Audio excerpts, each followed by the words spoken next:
Hello, and welcome to this Upgrade Your Sound Product Showcase. My name is Ray Richardson with Music and Arts, and I'm excited to spend some time talking about the Strobel and Bellafina line of violins made by Howard Core. I have a special guest joining me today from Howard Core, Hans Anderson.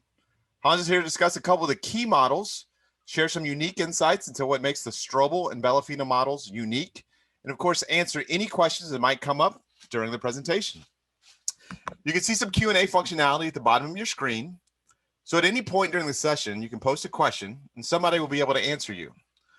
The Strobel and Bellafina violins are incredibly popular among students and teachers. We're gonna go dive in depth on three particular models and hear from our expert Hans on why they are a great choice for the advancing string player looking to upgrade to a better instrument. Welcome, Hans. It's great to be here tonight with you. Take it away. Thank you, Ray. I'm very glad to be here. Hi, everybody. My name is Hans Anderson, and I'm from Howard Core Company. I'm a cellist myself, and for many years I worked at a violin shop. So for me, talking with folks about violins and maybe sharing some things that you might not know, this is going to be a lot of fun. As Ray mentioned, we're going to talk about three different models: the Bellafina ML-30, the Strobel ML-205, and the Strobel ML-605. And these are some of my favorite models. I think once I kind of show you a little bit more, you're going to learn more why. But real quickly, I just want to share a bit of Howard Core Company's background story. Now, Howard Core himself was a cellist and a string educator who started the business in 1976. Over the years, he and his family grew the company by bringing in the very best orchestral string products from Europe. And eventually in the 90s, started importing things from Asia. Now, as a musician and a string educator, his high standards for tone quality and craftsmanship were really the foundations upon which Howard built his customer-focused business. Today, the luthiers in our USA workshop inspect and set up every instrument. And let me explain a little bit about this process because our USA setup for us is really a key feature that delivers easy playability, quick response, and full tonal spectrum. So no matter the instrument, a good setup maximizes the potential to the fullest. So our luthiers perform the following steps on each and every violin, including the Strobel and Bellafina models. We custom fit the bridge. As you can see here, the bridge is curved at the top, but it's also curved to fit the very unique profile of the top. Now, each and every instrument, even from the same model, will have very minute differences because wood is really an organic, natural product. Over time, it swells and it contracts. It's very sensitive to temperature and humidity. So over its lifetime, you kind of have to take care of that and be aware of it. But that's why you can't just do cookie cutter parts. You really have to customize each and every piece to that very specific violin. So the custom fitting of the bridge is a key part of that. That transmits the sound from the strings through the bridge to the instrument itself. The other thing we do is we custom fit a sound post. It's a little hard to see on here, but if you look inside a violin, you'll see it looks like a little dowel, a little piece of spruce that connects the top plate with the back plate. And that sound post transmits the vibrations that are coming through the bridge to the top, transmits those directly to the back plate. And again, if we look at the violin, we see all these different curves. We see the curves on the back. So the sound post on the inside also has to fit the very precise curves that are specific to that instrument. The fitting of the pegs is another important functional part of the installation process. So these are pegs that have a taper to them, and that taper has to be exactly fit to match the profile of the peg box. And so again, that's one of the things that maybe you don't look at it and see a big difference, but when you're tuning, okay, so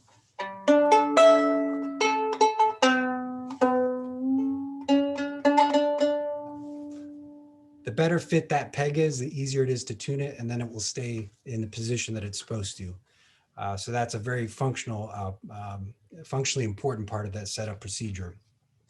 Another thing that we do is we plane the fingerboard. So the fingerboard looks pretty flat. And if you look down it looks pretty flat, but it's not exactly flat. We actually intentionally carve in a little bit of what we call a scoop. And so that little bit of concave shape is necessary to allow the string to vibrate. If it were perfectly flat and you were to position your fingers at certain spots, you'd get a buzzing sound because where your finger meets the fingerboard, there needs to be more room for that vibration. So that slight curvature is very important. Too much of it will mean that the string height in the middle is too great and too difficult for especially a student player to handle. So again, it's one of those fine balances between you need enough scoop so it doesn't buzz, but not so much that it's hard to play. And then we install the strings and do a test play before we send out each and every instrument. So Hans, this is every single, all of your strings. Yeah. Gotcha. And our goal is basically to provide our customers with instruments that basically you receive it, all you have to do is tune it up and it should be ready to play. That the height of the, I talked about the curvature of the bridge at the top, that will define the height of the strings as it goes over the fingerboard. So again, that's one of those things where, the specifications that we follow are in millimeters and oftentimes in tenths of a millimeter. So for example, the string height on the E string is about, 3.5 millimeters, on the G string, maybe about 4.8 to 5.0 millimeters. So again, the tolerances are very tiny. I would say a professional can immediately tell if something's off. A student may not be able to tell, but if it's not set up well, they'll get frustrated. So I guess in a way they'll be aware of it. Again, our goal is to make it so that, especially a younger student that's learning the technique, learning new repertoire, they can really focus on the music itself and not worry about the functionality of a violin. Our goal is that it's just ready to play. Hans, is there a difference? So if I'm a parent and I have a student who's learning, and they're progressing, is there a difference in some of what you were talking about with those tolerance levels or some of those specifics with regards to the setup that are different on a student instrument versus a step-up instrument that we're going to be talking about tonight, and why is it that way? Like in terms of That's like a good question. There are differences. There are slight differences. I would say probably the most obvious one to me is the strings that are used will impact the type of height that we do on the bridge. So for example, a lot of beginner instruments, a lot of student instruments are going to use a steel string. Why is that? Well, steel strings are very quick. They're very responsive, and the center of the pitch is very clearly defined. So the quality of sound is not so exciting. It's not great, but what the student needs to hear and have response to is a very clearly defined pitch, and then they can move their finger up or down to be in tune. And that's where a steel string is very important.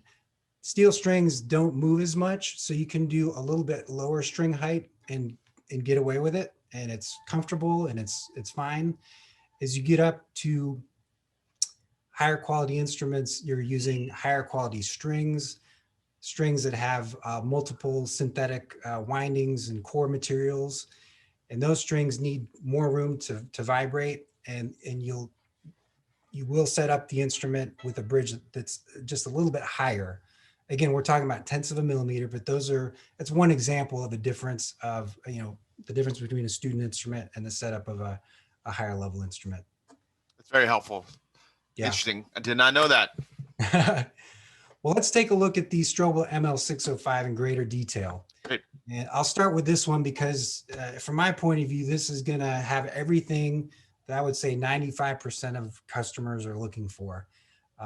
If you're walking into a violin shop and you're looking for a violin, I would say this is going to have it. Now, if you're a professional, you've been playing for 20 years, you will definitely appreciate what this can do. You may want something at a higher price point, some old 100 to 200-year-old, Italian instrument or French instrument. But, for most folks, I would say this is going to do everything that you want.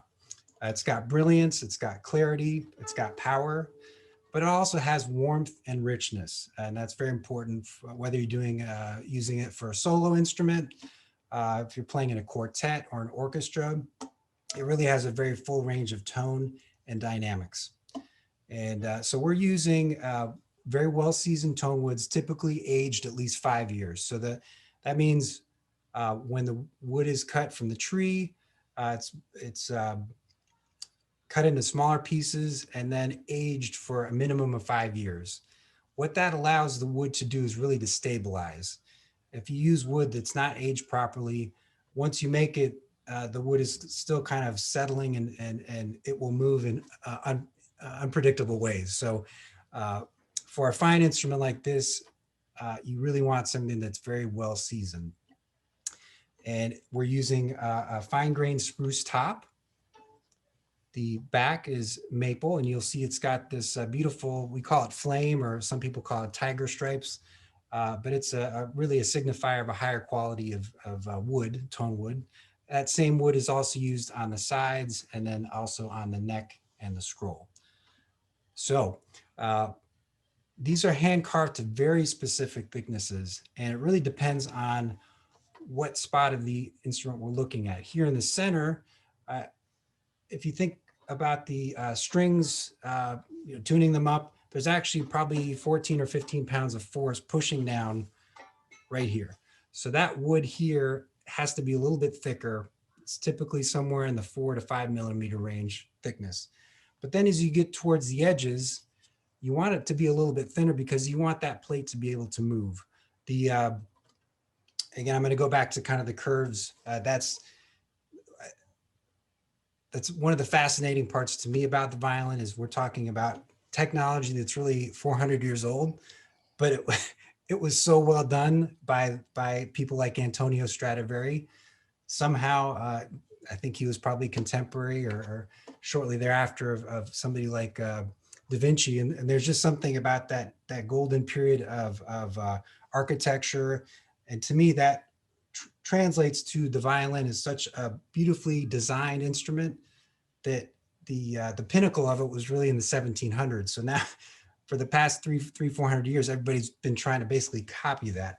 And so I say that to say these curves are very important, and they require a lot of experience. Okay.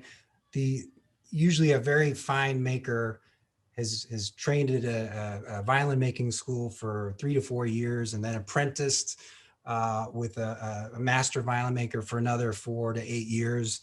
And then finally after that, they can probably, go out on their own and do their thing. But that's another 10 or 20 years before they're considered a master maker. So there's so much time and experience that goes into making with each and every piece of wood. Each and every piece of wood is different.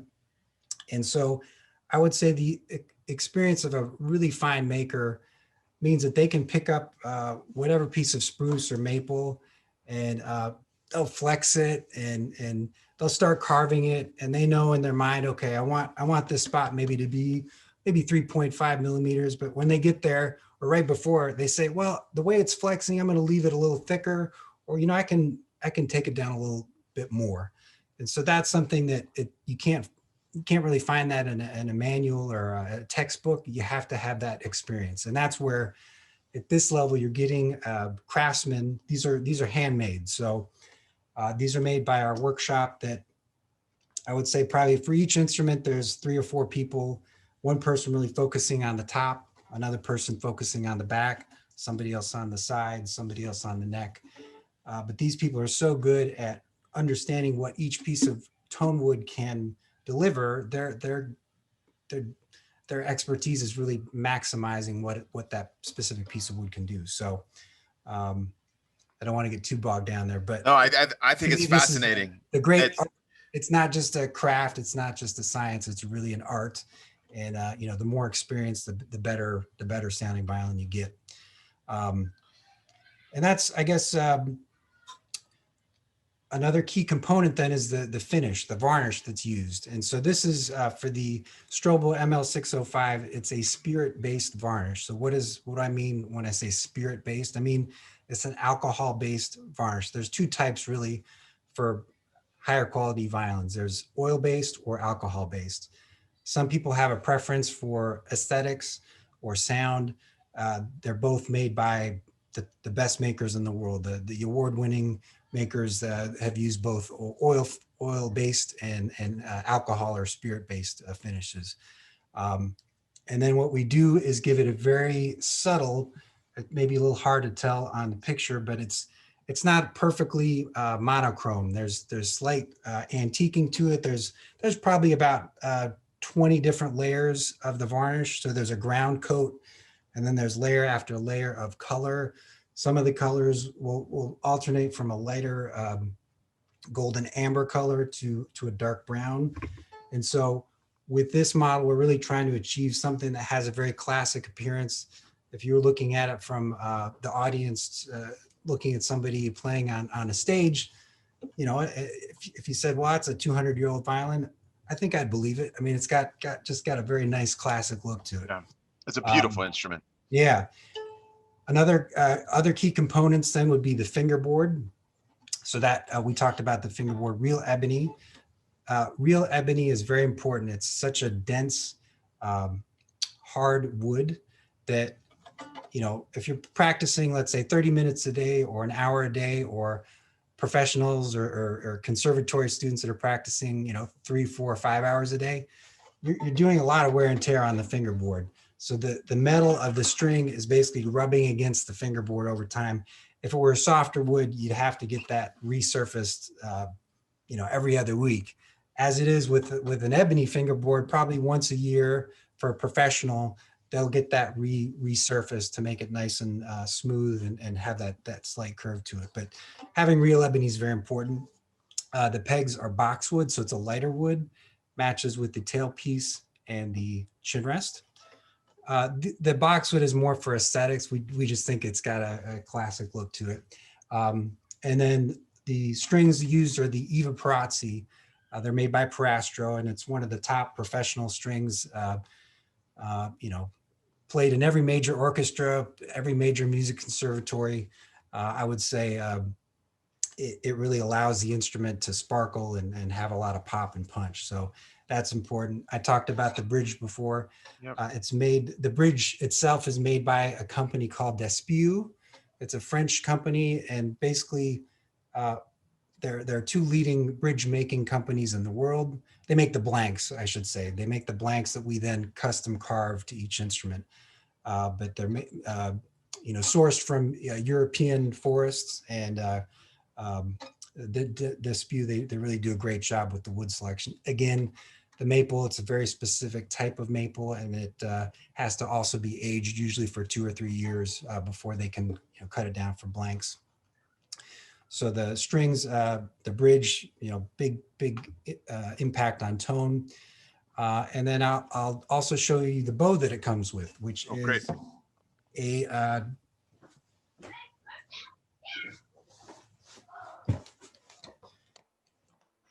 so this is a bow by Dorfler.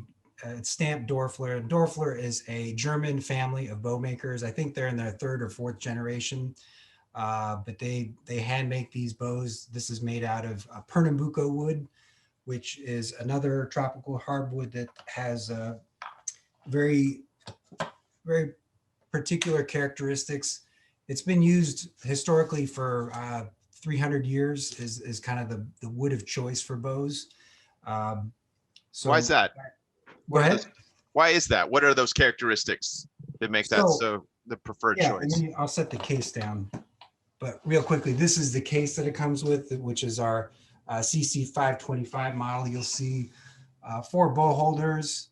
It's got a hygrometer and thermometer there, electronic. It's got suspension cushioning, accessory pockets. So, you know, pretty much a professional type case very solid wood shell, so it's built to last for years and years. As far as the Pernambuco wood, and this is an interesting part of the history. The French are known for bridge making. They're also known for bows. So what happened was in the 1700s, France was probably the leading textile manufacturer in the world. So they imported different woods that they used strictly to extract the dye. So Pernambuco is a wood that was imported into France by the tons, by the shiploads, strictly for the dye. The bow makers basically found the wood, saw that the grains were very long and very straight. And so the very best Pernambuco bows, the grains that are starting here at the frog, continue perfectly straight all the way to the tip. And that's why if you talk to a professional or talk to your teacher, they'll talk about being able to basically take a very well-made bow and draw in a very soft tone, a piano or pianissimo.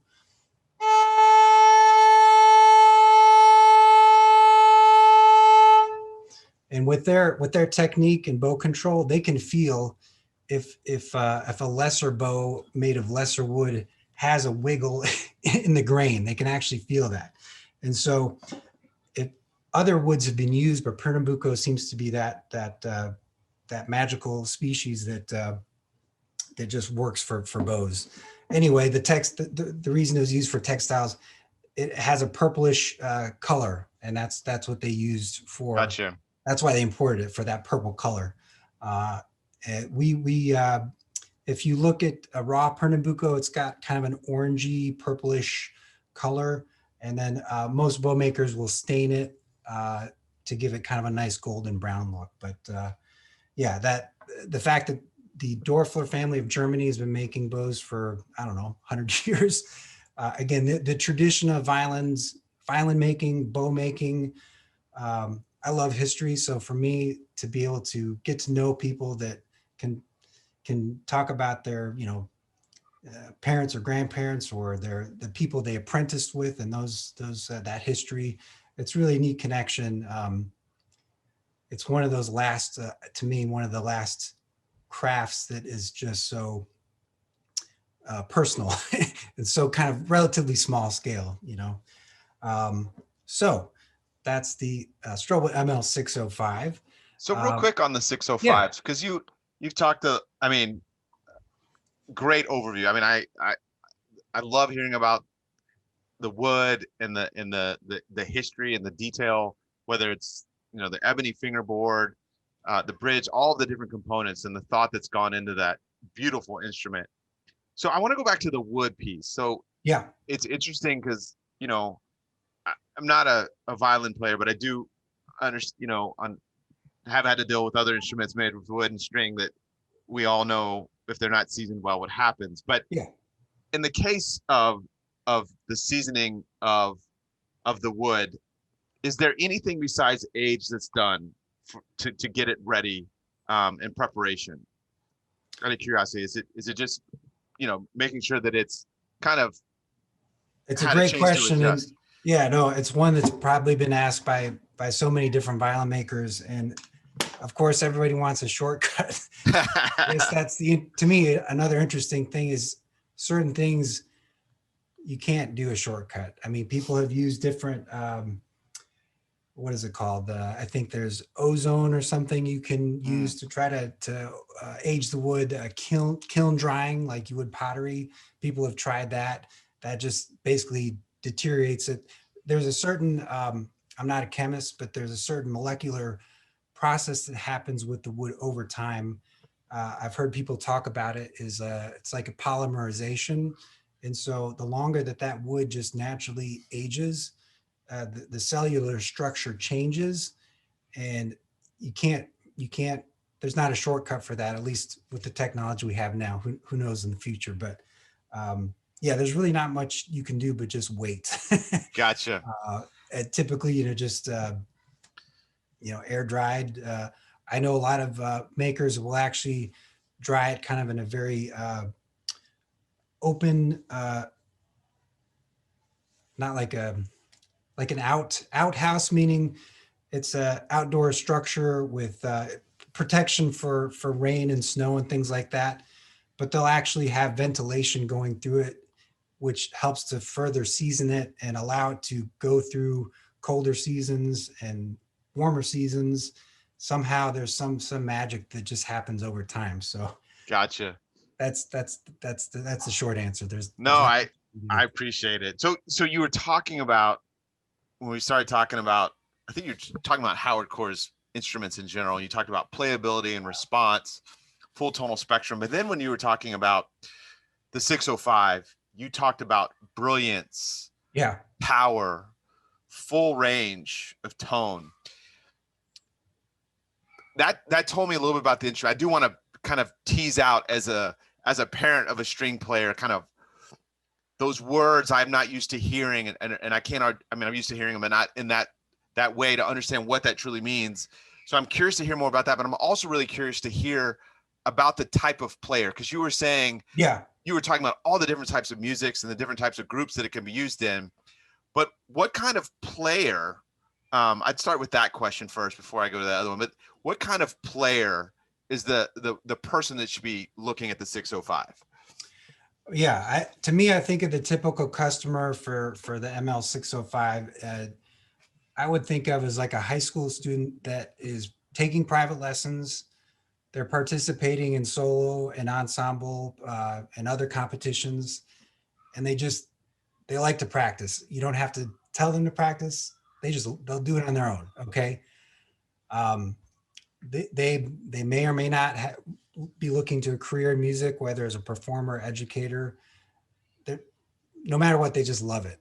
And whether they're a student or younger student, or what I call a lifelong enthusiast, or somebody older like me who's maybe has a different kind of profession, and they're just an amateur player, but they love it. They play it, they play at home just for fun. They play at church. They play it with a local community orchestra. To me, this violin, I've seen it with customers. It basically does everything that they want. And when I use words like brilliance or warmth, whether you're talking about coffee or wine, I mean, there's all, it's hard to describe things that, it's really how it sounds. But some instruments have a darker sound,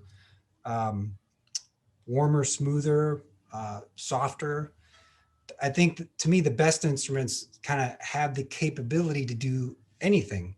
So it should be the music that dictates whether it's what's on the printed page, the sheet music, or whether if you're improvising, what do you hear? What do you feel? To me, it should be the music that dictates whether you want that brilliant sound or that darker sound. And that's why, to me, this instrument, has that range. You can pretty much do anything with that. No, that's great. So I don't mean to put you on the spot, Hans, but when you talk about the brilliance and the power and the full range, would you mind maybe playing a little something to demonstrate? Sure, yeah. So I said it before, I'm a cellist. Violin is not my first instrument. So that's my caveat. But and through Zoom technology, I don't know how good the speakers are, but the mics are, but I'll play a little something.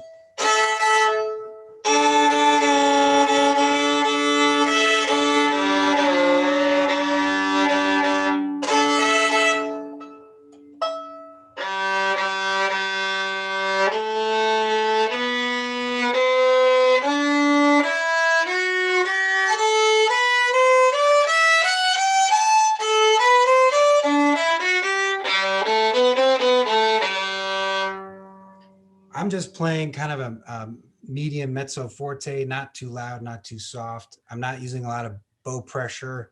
Again, I'm a cellist, so I have a tendency to use a lot of bow pressure for cello.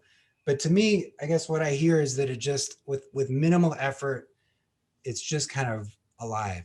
There's stuff happening. And that's the magical thing about the expertise of the craftsman that can carve that thick piece of wood and bring it down to 2 millimeters or 3 millimeters or four. All those specific decisions that they make have an impact on how alive that sound is. So we're starting here with the 605. We're going to go to the 205 and then the ML-30 next, which don't have the same level of tone wood, so same level of craftsmanship. Still wonderful instruments, but to me, this has that quality that I wish I was a better violinist. I could really show this violin off, but I would encourage people to go to your local music and art store and check one out. That there's no substitute for that. I mean, it sounded great. I could hear. I mean, I felt like it was still, your bow was over here, and it was like still resonating. So yeah, that's one thing. Pretty much any whether you're a parent or a student or and I'll play the 205. I don't know if you can hear it, but what I hear is, okay, it's there's a glow to it. It's just not as big. And that's where I guess the way I'm thinking about the sound in a space is, and another reason why the 605 does better for people doing more solo performance competitions, it fills the space. Whereas maybe the 205, it fills a smaller type of space, and you hear beautiful things. It's just not as big. Understood. So that's where, whether you've got a budgetary constraint, or to be honest, there's some players that this is too much of a violin. There's too much going on. It's like I guess the difference between a nice luxury car and a high performance racing vehicle, Indy cars or NASCAR. Some people just want to go fast, and this goes fast. Okay? You can do anything and everything. If you're that kind of player that just wants to do anything. Other players, they don't need that. They don't want that. They just want something that, the 205 to me is really, I'll get into more details, but just, kind of comparing apples to apples.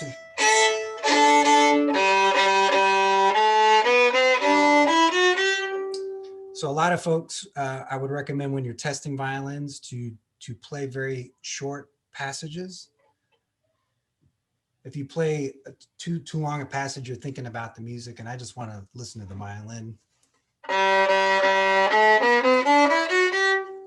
So again, under my ear, I'm hearing there's more depth, there's more richness with the 605. The 205 is great. And if I'm not as concerned with power and not concerned with kind of a bigger, broader range of dynamics, then this really is a lovely, pleasant sound. And that's, again, whether it's a budgetary constraint or just you want something a little softer, a little sweeter, this 205 is a great choice. So let me go into that a little bit more. Absolutely, please. So this is handcrafted from also very well-aged tone woods. Typically at this level about 3 to 4 years aging of the tone wood. For this model, we actually decided to use a European spruce top. The European spruce, and just so everybody knows, the ML-605, that uses old growth Chinese tone woods, which a lot of makers feel are very comparable to what you'd find with European tone woods, but still there are some people that have an idea of what a European spruce can do. I would say, well, it's a fact that it has European spruce. I would say in a blind test, most people aren't going to be able to tell the difference because there are other factors going into the sound. But what it does help consistently is that it gives it a bit more focus for this model. We've tested it with the Chinese spruce, but this European spruce really just seems to give it more focus. So I don't want to dwell too much on that because it's just one factor of many. It's still using really well flamed maple on the back, and same maple on the sides and the scroll in the neck. Fingerboard's also going to be real ebony. Same type of effort goes into shaping it. The finish is also a spirit-based finish. We do an antique look. So here you'll see a little bit more contrast between this middle area is a little bit darker, warm brown color. This is a little bit lighter color. That kind of mimics what we call antiquing. An older instrument over time just gets worn down with contact with shoulder. This area it wears down the color and spots where it touches inside the case. Usually where the hand comes into contact, there's wear, so that typically is made a little bit lighter color. Gotcha. Again, it's just a nice aesthetic finish to kind of complement the hard work that goes into the carving process. But Hans, all of the models today, they're the spirit-based finish, correct? Actually, the Bellafina is actually an oil-based finish. Again, it's not that oil is necessarily always. Some makers have a point of view about that, but I've talked to award-winning gold medal winning makers that use a spirit-based finish. So it's really kind of the preference of the maker and gotcha. what aesthetic they're going for. The important thing about a properly applied finish is it's got to be durable, but it has to be elastic. And if I haven't used this word before, to me, elastic is one of the most important concepts for violin. So, you carve these pieces of spruce and maple, and you've got them in there's a fixed thickness, and it's a fixed shape. But if you have like a high-speed camera and you recorded and slowed it down, very slow motion, you would see the top plates moving. You'd see the back plates moving. The goal is to make the instrument flexible enough and elastic enough that it can vibrate and resonate, because it's that vibration and that resonance that leads to kind of more interesting tonal qualities. And that's a big difference, between a 1/10 of a millimeter more wood on this, because the makers don't have the time or the expertise. And what I mean when they don't have the time, if you give anybody enough time, they can make an amazing instrument. It's going to cost $10,000, $20,000. So to allow enough time to make an instrument within a certain price point, you have to make some choices. So to get this at this price point, we can't spend as much time in that carving process. That's why the plates are a little bit thicker. That's why the makers working on this model aren't the master makers, but they're the people that are eventually going to be master makers. So everything about it is not quite as optimal as it could be, but again, we're trying to do something with a budgetary constraint. Right. But again, that elasticity, it's important for the wood. It's also important for the varnish. A big difference between these and a basic rental student instrument is those student instruments are going to be a lot thicker, a lot heavier. And those instruments typically are going to use some kind of like a polyurethane type finish, which is very durable, very strong, which is what you want. If you're a school program and you've got these instruments that you want to last for not just this year, but for next year, and for you need something very durable. The thicker the instrument, the thicker the varnish, then the longer it's going to last. Okay, but sound wise, you're not getting the quality that you could with something like this. So again, that spirit-based finish is very important, not just the looks of it, but in terms of functioning and letting the wood to really flex and vibrate. Quickly then to go on to tailpiece, the fittings here we're using are a ebony. It's got a Parisian eye, so if maybe it's a little hard to see, but there's a little pearl eye there with a ring around it. More of a decorative feature, but a classic feature. This is something that's to me signifies the the history of violins. But for the tailpiece, we decided to use a tailpiece, a composite tailpiece with an integrated fine tuner. This model is kind of at that crossover point between a student instrument, somebody who's been playing for a couple of years. They really like playing and they want something better, but they're still used to, as with their student instrument, using the fine tuners right here to tune. That's an option. And then as they continue to progress, they'll use the pegs more often because that's what professionals do. Why do they do that? The pegs actually are a better way to tune for higher quality strings. I talked before about the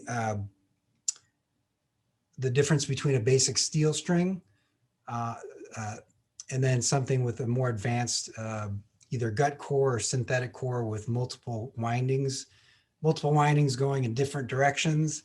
These are the things that give professional strings a lot of zing and zip and special sauce, so to speak. But because there are all those layers, if you use the fine tuner to tune that, the movements are so small that and I'm sorry, I'm kind of fumbling through this, but it's hard to describe. The layers of the string, you have to move kind of the whole string, and the movement with the peg is a much bigger movement of the string. It's pulling the whole thing. When you're using the fine tuner, it's such a small movement that you have the chance that you're pulling one layer of the string, but not the other layer. So that's the long way of saying using fine tuners with professional level strings, you shorten the lifespan of the string. So you get a longer playability with when you use the pegs. So sorry, that took so long to explain. No, that makes sense. That makes sense. And here we're using a Parastro Tonica. So Parastro is the German company that makes the Eva Prazzi strings that we use on the ML-605. They also make a level down called the Tonica. It also has a synthetic core. It's got multiple layers. It's not quite the high-tech material and winding process that you have for the Eva Prazzi, but again, it fits a really great price point. So it's a very affordable string and has great tonal qualities. Basically, they used the research and development and developing. They introduced this string about 20 years ago, but it's still one of the top level strings.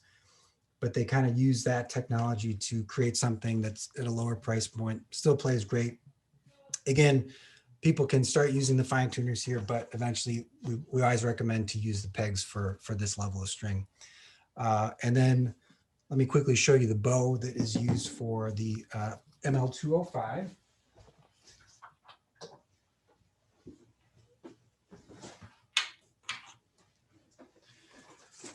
So it comes with this very nice oblong shaped case. And sorry, it's a kind of a dark blue color. Maybe it's hard to see, but it's got also suspension cushioning. It's got the accessories pocket, another accessory compartment here. It has a hygrometer. The other case, the higher level case, has an electronic hygrometer and temperature gauge. This has a analog dial. But I'll just quickly say something about that, because especially now here in December, I know in many parts of the country, it's quite cold and quite dry. Right. And I mentioned before how sensitive instruments are to changes in humidity and temperature. You ideally want to keep about 30 to 50% humidity. So people that own a piano and know how temperamental pianos can be, that humidity is also very important for violins and violas, cellos, basses. The wood is so, again, carved so thin that if it gets too dry, it could crack. And so that's something, could somebody make an indestructible violin? Sure. It just wouldn't sound very good. Right. I mean, they're actually carbon fiber instruments that are, the technology has certainly come a long way. but there's no substitute for a well-made wooden violin. And again, with that comes the responsibility of the owner to take care of it. And that's another thing about the history. I mean, any one of these violins, I would say, if you take care of regular maintenance, make sure to have a proper humidification system. Um, the music and art stores have a great options for several different types of humidifier products. Some will fit inside the instrument temporarily. Others will be a system that is housed in the case, and so that when the instrument is in the case, it's humidified. But I always encourage people, especially in the northern, very dry, very cold climates, that it's worth investing in a humidifier for the room, the music room, wherever that instrument is kept, because as soon as you take it out, even if it's perfectly humidified with a little dampen on the inside or the case humidifier, you take it into a dry room, that moisture is gone. So if you can keep that instrument as stable as possible, that's, the violin will last for 100 years, 200 years. This is the neat thing about it. And it will they'll only sound better over time. That's the other fun part. I should say that, you should only go with an instrument that you love now. But to me, the exciting part is knowing that over time, the more you play it, it really blossoms. I mean, there's just like, the aging of the tone wood is important, and there's no substitute for just letting it age. There's no substitute for playing. Once you have the instrument, the more you plan it, the more it really opens up. And so it just gets better over time. I can't think of too many other products in today's world Right. That's very true. that last that long and have so much, create so much joy. So sorry, to go to the bow, back to the bow, that the ML-205 comes with our carbon composite bow. So Pernambuco is an expensive wood. It's probably one of the more expensive woods out there. And it's a tropical hardwood. So it's most often grown in Brazil. And I would say for the past 20, 30 years, there's been a consortium of bow makers that have really placed responsible harvesting as a key part of their mission. And so they're very, now it's very sustainable, but there was a time where Pernambuco was just becoming more and more rare. And so probably 30 or 40 years ago, people started experimenting with fiberglass, with carbon materials. This is a carbon composite. And so the great thing is, from a player's point of view, again, if you're blindfolded, I don't think you could tell that this is made of synthetic material. It's designed to have the same weight range. So violin bows typically are around 60 grams. And so same weight range, same balance point, which is about right here. And so functionally, it does everything that a good wood bow can do. It's just, it allows the good Pernambuco to be used for really fine bows. And for other bows that have to be at a lower price point, a carbon composite material is great. The other thing is, if I accidentally dropped it, it's not going to break. Right. And that's why for student instruments, we use fiberglass bows. I own a carbon fiber. I have a beautiful wood bow, but I also have a carbon fiber bow that I use if I'm playing an outdoor wedding or some other kind of gig where I'm worried about, the wood bow is so fragile, accidents happen. So most professionals will use a carbon fiber, carbon composite bow as a backup bow because it's virtually indestructible. So that's a nice component to that. So I'm just looking over my notes to see if I missed anything with the ML-205. Ray, did you have any questions about this? I think we're good on the 205. That's a beautiful instrument. Yeah. You articulated who would be playing that. It was very helpful. It's basically someone who's been playing for a while. They're not ready for the 605, but there's some characteristics that are a nod to their student instrument that they're used to, but it's getting them ready as they step to the next level. you know, like you said, some of those details you talked about, whether it's the finish, some of the other, you know, the wood makeup, the way it's carved, it's definitely going to sound a lot better than that student instrument. But it's a great step up as they progress on their musical journey. Not quite the 605, but still a solid instrument. That's kind of what I heard from you. Is that did I do a good job? Yeah, well said. That's kind of exactly the way I look at it. If you were to take your student rental instrument and pick this up, you'd have a big wow moment. I mean, it's really astonishing how good this sounds. It's harder to come on after this one because it's a little bit of a letdown, but still, you know, for the right situation, for the right kind of sound, I think it just delivers such a great value. You know, I'd love to play something like this myself if I started to take up the violin. So this is the ML-205, really great choice for a lot of folks.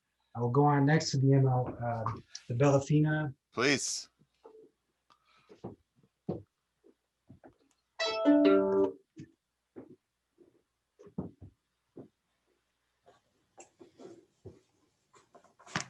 So we're gonna end up with the Bellafina ML-30. This is the Domenico series violin outfit. And to me, this is fun because this is actually a European-made violin. It's made in Romania.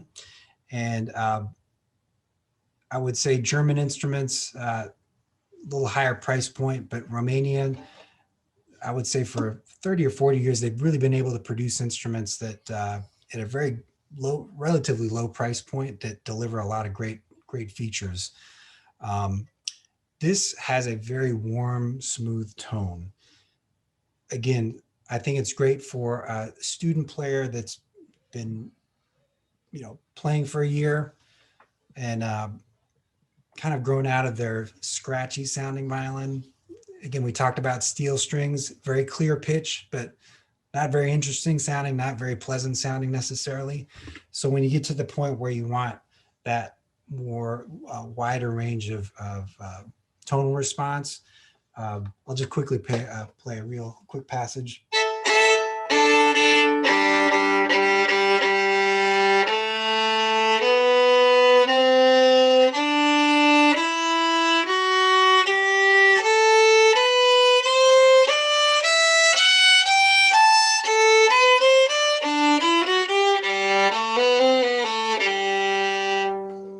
So right away, when I play the G string, I get this really rich, deep sound. It's not quite, there's not quite as much sparkle, doesn't fill the room as much as the other two models, but really it does fill the room to an extent, and it's got a really beautiful, rich sound, very smooth, very warm. There are some players that just, you know, like I talked about before, sometimes that kind of violin is just too much, and they want something that they, you know, they can, maybe they're just playing with at home, you know, with friends, playing at church. They're not playing solos necessarily. They're trying to blend with others. And so this is a very good blending instrument. The top is made of, so in Romania, they've got the Carpathian Mountains, and this maker, they basically have their own section of the forest that they harvest their woods, their tone woods from. So it's got this beautiful European spruce top, European maple. You'll see the finish is maybe a little bit more opaque, so it's harder to catch the grain, but it's still, there's flame in the maple, which you'll see on the sides and in the back, in the scroll and the neck. And if you held this and compared it, again, this ML-605 and the two of that, these are lighter. This is a little heavier, but again, with the time allowed for construction for this instrument, it's got to be a little bit heavier build. Gotcha. Again, it gives it a, from these particular makers, it gives it a little bit warmer, deeper sound though. And that's, I would say, just a characteristic of this particular maker. But to me, that's why I think it's done so well.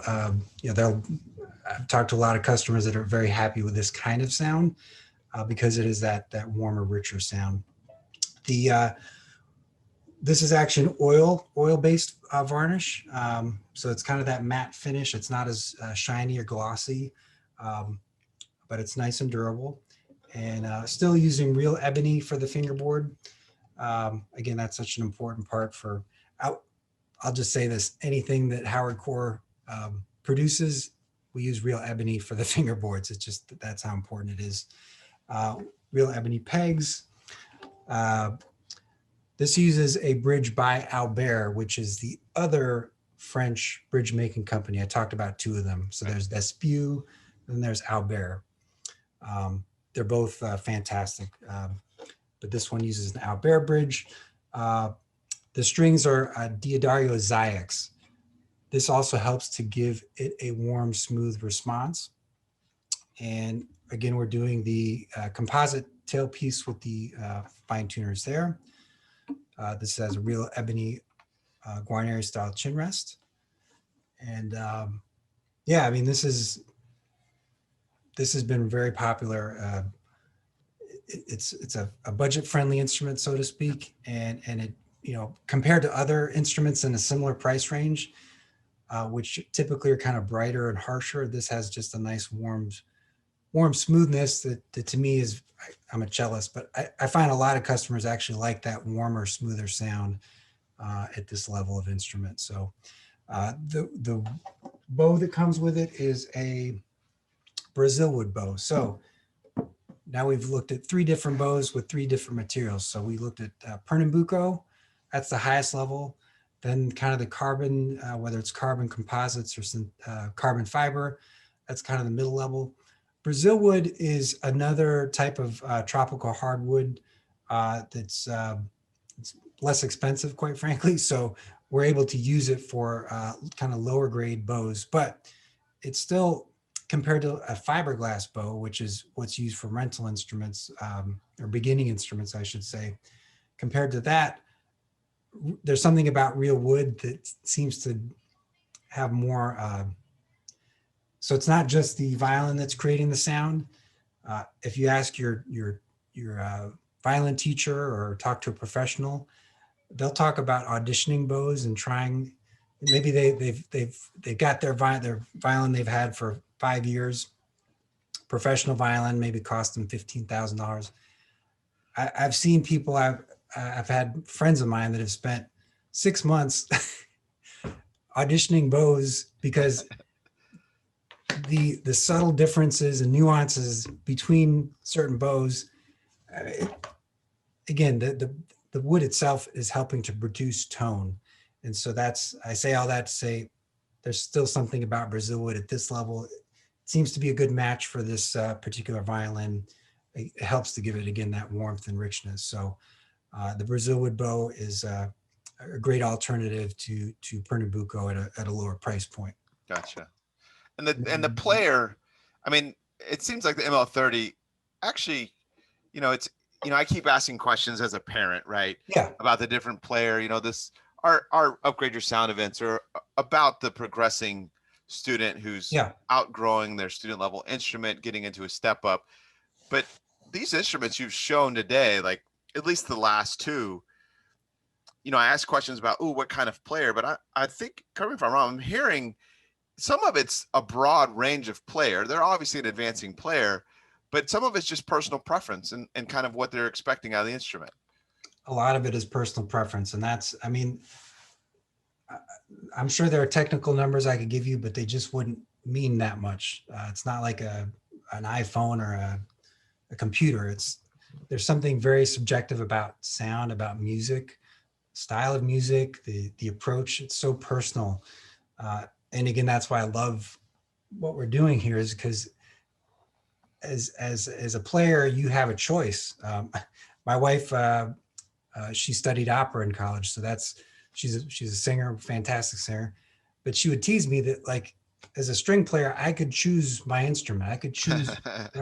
As a vocalist, you have what you have, and that's it. So to me, we have this wonderful opportunity to choose our voice, so to speak. We can. If this kind of warm, smooth tone really speaks to me, go for it. Maybe I'm not concerned about playing for the whole world to hear.